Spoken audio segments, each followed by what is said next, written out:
안녕하십니까. 암호화폐 정보를 전달해드리는 닥터 비트맨입니다.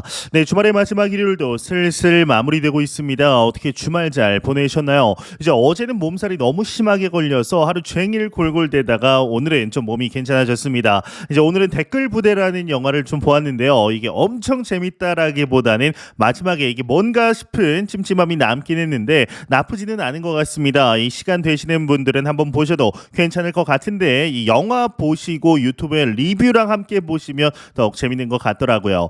네, 일단 최근 비트코인의 가격을 기준으로 7만 달러 부근에서 지루한 횡보세를 보여주고 있습니다. 이 4만 달러에서 4만 5천 달러대에 보여주었던 횡보세가 다시금 진행이 되는 듯 보이고 있는데 일단은 코인 마켓캡에서 메이저 탑10 코인들 가격 한번 살펴보도록 하겠습니다. 네, 일단 시가총액 1위의 비트코인의 경우는 전날 대비 크게 차이가 없습니다. 0.27% 상승한 7만 200달러대 나타내고 있고 이더리움의 경우는 3,600달러 부근에서 보합 흐름 나타내고 있습니다. BNB의 경우도 0.34% 상승, 솔라나도 0.29%, XRP도 0.25% 상승한 모습 거의 스테이블 코인이 아닌가 싶은 생각이 드는데 이 비트코인의 더미넌스의 경우는 51.9%, 이더리움 더미넌스는 16.3% 나타내고 있죠. 비트코인 반감기는 20여일 정도 남아 있는 것을 확인할 수가 있습니다. 네, 이제 지난 1월 비트코인 현물 ETF를 승인한 후에 이 크립토 마켓에 대한 인식이 대규모로 변하기 시작을 하였습니다. 이는 비트코인의 가격이 증명해 주고 있죠. 이에 친크립토적인 행보를 보이는 국가가 있습니다. 바로 이 홍콩에서 현물 비트코인 ETF를 승인할 수 있다라는 소식이 전해지며 또 다른 지각 변동이 있을 수 있다라는 분석이 나오고 있습니다. 이제 얼마 전 블룸버그의 ETF 전문가라고 불리우는 에릭 발추나스의 경우는 본인의 엑스타컴을 통해서 홍콩이 올해 2분기 현물 ETF를 승인할 것으로 보인다라는 언급을 하게 되었는데 여기서 차이점은 현재 미국 내의 ETF는 달러로 매입해서 현금으로 상환받는 데에 비해서 홍콩 ETF는 현금이 아닌 비트코인으로 거래할 수 있는 현금 ETF 승인을 준비하고 있다라는 것이죠. ETF 애널리스트인 이 레베카 신의 경우는 이는 홍콩의 비트코인 현물 ETF 발행사의 운용 자산과 거래량을 크게 늘릴 수 있는 중요한 기회라면서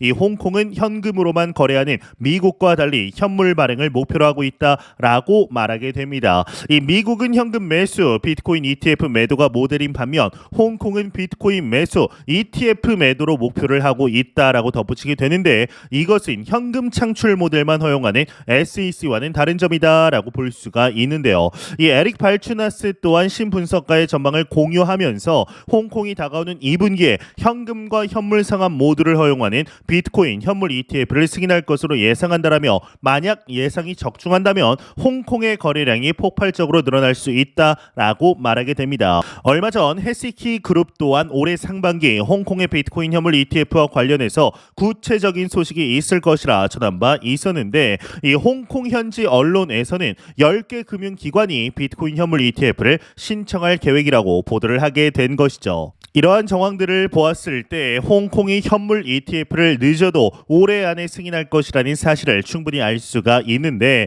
여기서 우리가 간과해서는 안 되는 점이 있습니다. 더욱 중요한 사실이죠. 바로 홍콩의 뒤에는 중국이 있다라는 사실입니다. 이 중국은 대외적으로는 2021년부터 비트코인 관련하여 비트코인 및 암호화폐 거래를 불법으로 규정하고 단속 중에 있습니다.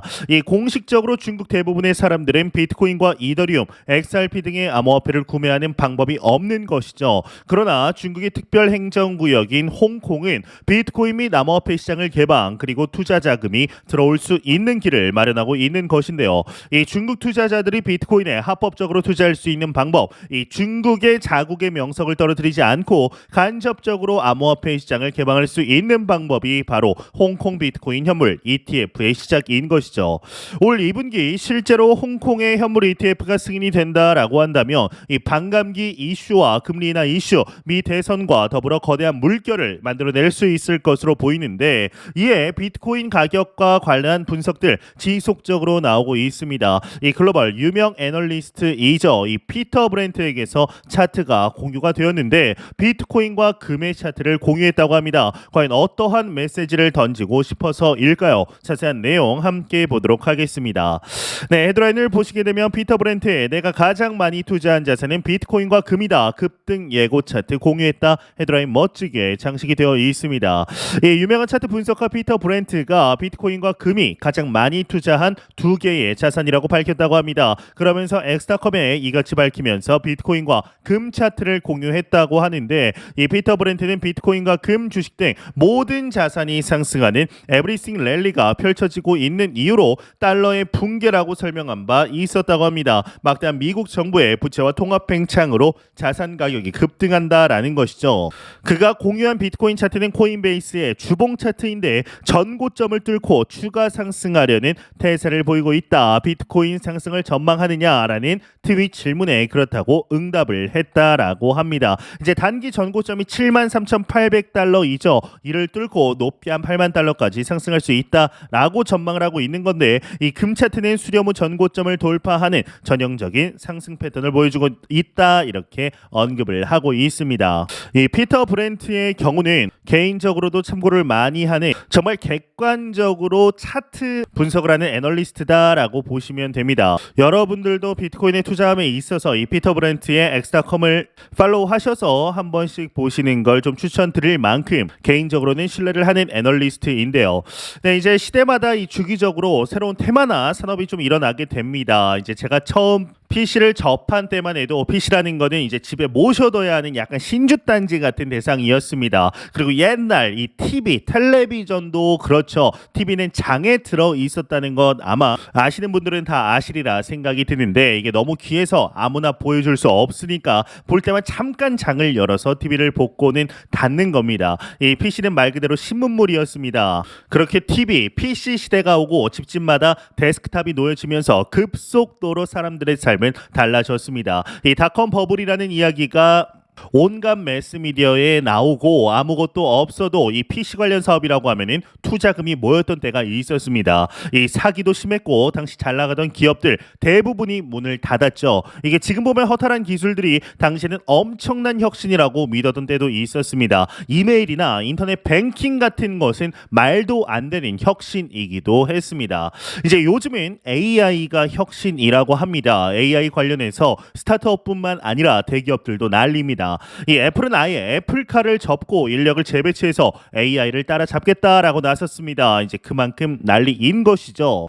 이미 우리가 오픈 AI를 통해 본 게 있습니다. 실제 삶을 바꾸고 있죠. 이제 저도 챗 GPT 유료 버전을 사용하고 있습니다. 챗 GPT 4.0 버전 사용하고 있는데 이제 3만 원에 달하는 이용료가 가치가 있다고 느낄 만큼 잘 사용하고 있습니다. 이 사람마다 활용하는 방법은 달라도 그게 돈이랑 연결되는 가치를 만들어낸다면 충분히 가치가 있다라고 생각을 하는데요. 이 크립토에도 AI 바람이 불고 있죠. 온갖 신규 프로젝트에 AI가 불고 있습니다. 심지어 2016년에 나온 프로젝트도 AI를 하겠다라고 하는 상황입니다. 과연 AI와 무슨 연관이 있을까 싶은데 하긴 하겠답니다. 이제 우리가 이미 알고 있는 것처럼 오픈 AI는 이 사업을 마이크로소프트에 투자를 받아 하고 있습니다. 그렇게 하지 않으면 감당이 안 될 정도의 전기 요금과 장비비가 들어갑니다. 이걸 감당할 수 있는 기업은 전 세계에서 손에 꼽히게 될 겁니다. 신생 블록체인 프로젝트가 AI를 한다고 해도 분명히 한계가 있고 할 수 있는 일에는 제한이 있게 마련입니다. 다만 이번 사이클의 불장에서 AI는 매우 중요한 테마가 될 겁니다. 이 밈보다 어떤 면에서는 더 뜨거울 수 있습니다. 이 크립토 대부분이 그냥 스타트업보다 못한 수준이죠. 그러니 너무 기대를 해서는 안 됩니다. 처음 코인이 나왔을 때처럼 이것이 미래라고 보는 것은 과장입니다. 다만 투자의 기회는 이번 불장에서 이곳에 있고 무시하지 말고 지켜볼 수 있는 정도는 되어야 합니다. 이번 불장은 현재 시기의 초입 부분이라고 볼 수가 있습니다. 이후에 우리가 듣도 보도 못한 신생 블록체인 프로젝트들이 분명히 많이 나올 것입니다. 그리고 많이 없어지겠죠. 그 중에서 살아남고 길게 가는 프로젝트도 분명히 있을 것입니다. 그렇게 크립토 마켓은 트렌드가 엄청나게 빠르게 변하는 대표적인 산업이다라고 볼 수가 있는데, 그 중에 살아남는 프로젝트를 고를 자신이 없다라면 현재에도 비트코인이 1억 원에 도달한 현 시점에도 비트코인은 충분히 투자할 만한 자산이라고 감히 말씀드릴 수가 있습니다. 과연 이번 연도 말 또는 내년 정도에 지금의 비트코인의 가격을 보고 우리가 어떻게 반응을 하고 있을 것인지 한번 충분히 기대해 볼 만하지 않을까라는 생각이 듭니다. 장기 투자를 하시는 분들에게 굉장히 유명한 거래소이죠. 이 넥소 거래소 한 번씩 들어보셨을 없을 것입니다. 일단 넥소에서 크립토 마켓의 초대형 이벤트이죠. 비트코인 반감기를 맞아 신규 가입 후 하나 이상의 서비스를 이용하면 10,000사토시의 비트코인을 지급한다라고 밝혔습니다. 받는 방법도 꽤나 단순한데 가입 후 $50 이상의 자산을 고정 기간으로 스테이킹만 하면 되는데요. 이 10,000사토시의 경우는 이제 0.0001 BTC이기 때문에 비트코인을 모으고 계신 분들에게 좋은 기회가 될 것으로 보입니다. 뿐만 아니라 이 넥소에서 이번에 듀얼 인베스트먼트라는 상품을 내놓았습니다. 특정 시점에 미리 정해진 가격의 매수 매도를 할 수 있는 상품으로서 이 저점 매수, 고점 매도로 수익률을 높이는 투자 방법인데요. 이 넥소 거래소 가입 링크는 영상 설명란과 고정 댓글창에 남겨놓았습니다. 현재 비트코인 가격이 너무 많이 올라서 조금이라도 저점에 매수하고 싶다거나 고점에 매도를 하되 그 기간 동안 이자도 받고 싶다라고 하시는 분들은 넥소의 듀얼 인베스트먼트를 이용하시면 투자 전략을 다각화하는 데 도움이 되시지 않을까라는 생각이 듭니다. 네, 공포탐액 지수 한번 보도록 하겠습니다. 비트코인의 가격이 변동폭이 거의 없죠. 그래서 그런 것일까요? 전날과 동일한 75포인트 유지하면서 그리드 탐욕 단계 이어가고 있습니다. 이 지수는 0이면 공포, 100이면 낙관을 의미하게 되죠. 네, 이제 4월로 들어서면서 비트코인에 대해서 많은 전망들 쏟아지고 있습니다. 연내 20만 불까지 간다라는 낙관적인 전망부터 폭락에 대한 시나리오까지 다양합니다. 이 확실한 것은 누구도 미래를 알 수 없다라는 겁니다. 당장 비트코인이 얼마가 되는지도 중요한 문제입니다. 누군가는 이 인생을 걸었기 때문입니다. 하지만 비트코인의 현재 가격보다 중요한 것은 비트코인이 정말 필요하냐라는 겁니다. 정말 비트코인은 미래의 인간들에게 필요할까요? 이 비트코인의 필요에 대해 말하는 사람들은 다양한 논리를 이용합니다. 거기에는 기술적 관점도 있고 지정학적 관점도 있습니다. 그렇다면 사회적 관점에서도 한번 살펴보아야 합니다. 2016년 레이첼 보츠먼이 쓴 신뢰 이동에는 섬뜩하지만 재미있는 사례가 소개가 됩니다. 2020년 중국이 실행한 시민 점수에 대한 이야기입니다. 이 시민 점수라는 것은 한 사람의 총체적인 평가를 점수로 수치화하는 것인데요. 이 중국의 시민 점수는 350점부터 950점 사이로 사람을 평가하는 겁니다. 이 350점을 받은 사람은 신뢰가 없다라는 낙인이 찍히게 되고 950점은 매우 신뢰 있는 사람으로 평가받게 됩니다. 좀 더 구체적으로 이런 점수가 사회에 어떻게 적용되는지 한번 살펴보게 되면 650점이 되면 보증금 없이 렌터카를 빌릴 수 있고 호텔에서 빠른 체크인이 가능해지며 이 베이징 서우두 국제공항의 VIP 체크인 자격을 얻게 됩니다. 700점이 넘으면 재직 증명서 같은 서류 제출 없이 싱가폴 여행이 가능하며 750점이 넘으면 범유럽 쉥겐 비자 신청이 가능합니다. 일정 점수대의 사람들끼리 만나 결혼하게 될 수도 있습니다. 실제로 시민 점수 시범 사업이 시작되자 사람들은 저마다 자신의 점수를 소셜미디어에 올리기 시작했습니다. 이런 미래 사실상 현실 사회는 빅브라더를 탄생시키고 결국 누군가를 원하는 대로 몰아갈 수 있게 됩니다. 이 시민 점수를 신청하든 하지 않든 개인의 자유를 할 수 있지만 얼마든지 신청하지 않은 사람들에게 불이익을 줄 수 있고 신청한 사람들에게는 특권을 줄 수 있습니다. 이 빅브라더가 원하지 않는 의견에 동의하는 것을 감점 요인으로 삼을 수 있고 원하는 선전물을 보면 평가가 좋아질 수도 있는 것이죠. 비트코인과 시민 점수가 뭔 관계가 있냐라고 보실 수 있습니다. 왜 이런 이야기를 하고 있냐라고 보실 수도 있죠. 이 국가와 사회 시스템은 질서와 편의성을 이유로 더 많은 통제를 가할 것이고 사람들은 마치 자신이 선택하고 있다라는 착각 속에 살아갈 수 있습니다. 이제 이런 관점에서 볼 때 탈중앙화된 비트코인 그 자체가 주는 매우 중요한 메시지가 있습니다. 그리고 비트코인을 통해 빅브라더의 통제로부터 자유로워질 돌파구를 찾을 수 있습니다. 이 국가는 화폐를 통해 자본을 통제합니다. 미국의 자본 통제는 현재 전 세계에 영향을 끼치고 있죠. 아이러니하게도 여기서 자유로운 유일한 화폐가 바로 비트코인입니다. 이 비트코인이 빅브라더의 영향을 무력화시킬 수 있는 유일한 막을 수 없는 진짜 화폐라고 볼 수가 있는데요.